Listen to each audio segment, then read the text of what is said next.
The only time you really stand like that is when you're pulling something from above. Are these people reaching for the guidelines? Once you realize the wings of the kite, what are these people doing? Look at the shape of the kite and the young man with the crossbar. This is a kite surfer. Look at the shape of the wings and the young man with the crossbar. Memorize this picture. You're going to see it again. This is an Egyptian bas-relief. Look at the pattern of the feathers. That's not the pattern of feathers. Bird feathers go down, not up. Are these inflated baffles?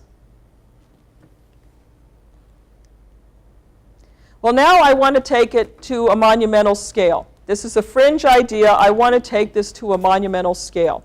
Now I need to take it much larger. I did it on a small scale. The math worked. We can extrapolate it. But now things are going to get dangerous. We're going to be taking it to a larger scale.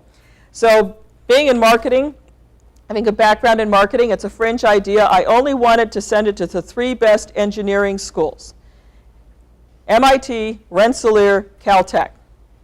I never heard back from Rensselaer. Do I quit? Do I give up? MIT said it couldn't be done. Do I quit? Do I give up? Those guys at MIT are pretty smart. Well, about 2 or 3 months later, I get a call from Dr. Anatol Rashko, professor of aeronautics at Caltech, and he said, come talk to me. Well, I look him up on the internet, nice old guy, real frail. I'm an Amazon. I'm not afraid of anything. I showed up. There's a whole panel of doctors of aeronautics, and I'm like, God, I hope they don't ask me a math question. Made my presentation, and they said, this is brilliant. This is absolutely brilliant. We put 450-ton Boeing 747s in the air every single day. This is no different. And Dr. Rashko introduced me to Dr. Maureen Clemmons, a brilliant professor of aeronautics at Caltech. And we put together a team, include Dr. Clemmons. I get a call from Daniel Correa with the University del Sol in Mexico. He said, I have to be part of this project since I didn't want to start a war with Mexico. I said, fine. And he also has a company called Inca Blocks. He makes large blocks. Emilio Castano Graf, he was a student at Caltech, aeronautics student with a black belt in calculus. Dr. Barber, who literally wrote the book on textiles for the Getty. Troy Chaput from the Iron Workers Union. Ed Harrison Van Alinda, a manager. Ed Teets, a meteorologist. Dr. Leland Shapiro, a veterinarian. Who needs a veterinarian to build a pyramid? Dr. Nabi, he specializes in soil for making wine. What has that got to do with building a pyramid? And 2 real go-getters from Quartz Hill, people that make stuff happen, Mark and Melanie Kripe, the heroes of the project. Well, now we're doing a feasibility study, and we figure if this theory doesn't work with modern materials, it's not going to work with ancient materials. So do you remember that scaffolding from Rome? All right, we're using the same thing. We've got metal scaffolding. We've got pulleys with steel pulleys. We've got a concrete pad here. The obelisk, the 3.5-ton obelisk, is sitting on a metal cart with modern wheels. We're using nylon rope. We're using a marine rope rake. And here's our 3.5-ton obelisk. And we erected this obelisk 3 times. The first time took an hour. Second time took 45 seconds. The last time took 25 seconds to lift this 3.5-ton obelisk completely off the ground. I call this my oop shot because I lifted it off the ground. I had no idea how to put it back. That's my daughter signing the obelisk. I know you don't care, but I'm her mother, so deal with it. And the City of Community of Quartz Hill erected our obelisk in front of Town Hall. Well, I almost killed somebody. He was where he wasn't supposed to be, doing what he wasn't supposed to do. I knocked out 4 front teeth.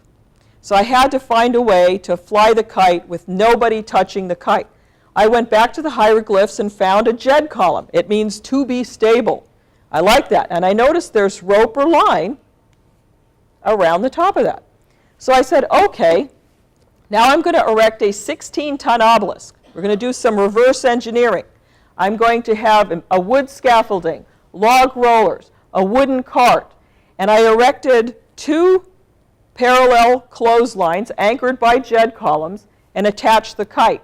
So the way the process works is you attach the kite, run away fast. The kite pulls the obelisk upright with not one person flying the kite, not one person pushing or pulling. Now the other interesting thing is we made a huge discovery. What we discovered, I got an excited call from Dr. Garib. He said uprighting a 400-ton obelisk will be no problem because what we've done, we've started to harness unsteady force. Are there any sailors here? I know you have lots of water in North Dakota. You've seen the pirate movies where you open your sail and you get that woof, that shock load as the sail fills the first time. That's unsteady force. And the minute that shock load is finished, then you go to steady force. What we were able to do, because by using the JED columns, the kite would self-launch, deflate, self-launch, deflate, self-launch, deflate. We were able to harness consistently unsteady force. And if you take a look at the wind tunnel tests, here we are with the Caltech wind tunnel, this is how much force you get by using unsteady force. You get 8 to 10 times the energy by harnessing unsteady force. So here's our 16-ton obelisk. You can see our log rollers and wooden scaffolding and wooden sheaves with bronze, or wooden blocks with bronze sheaves. Took about an hour. I was very happy on this day. So what I'm going to ask you to do is take a couple minutes, and I'm going to show an excerpt from our History Channel documentary that shows what we did with erecting this obelisk.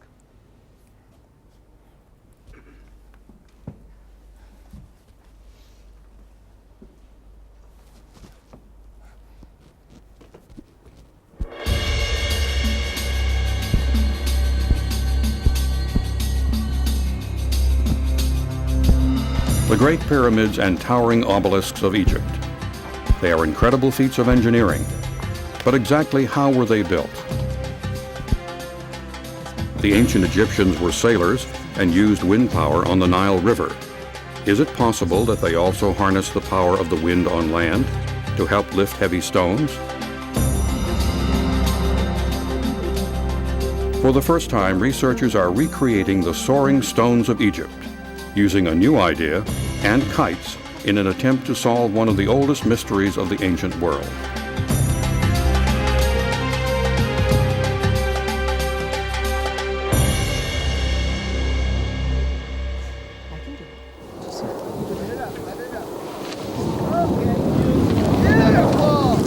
Maureen Clemmons came to us and had some crazy ideas about the Egyptians having used wind power to erect obelisks.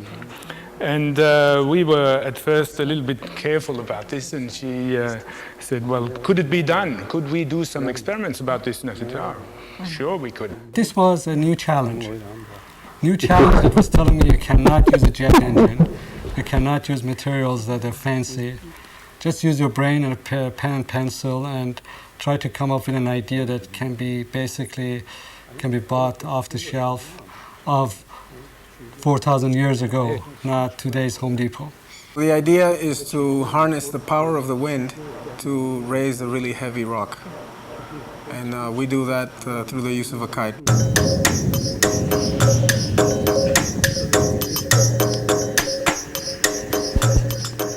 I'm here today because they wanted a little hand with figuring out how to fly some kites.